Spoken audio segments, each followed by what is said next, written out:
Oh, ito guys, papakita ko sa iyo ang tinatawag naming saleng. Hindi lang sa Cordillera mo makikita ang saleng, pati din dito sa New Zealand. Meron din. Ito guys, oh. Kahit sindihan mo yan, aapoy yan agad. Parang pero walang halong gas yan, ah. Walang chemical na naihalo. Ito ay pinagputulan ng pine tree.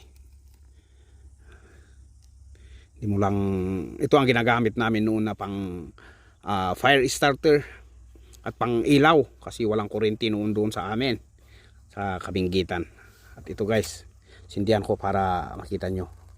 Ayan o guys, umapoy na agad.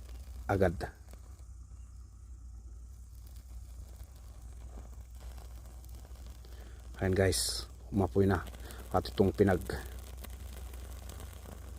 yan, tignan nyo guys, walang halong chemical yan. Yan guys, yan. Ito yan na guys.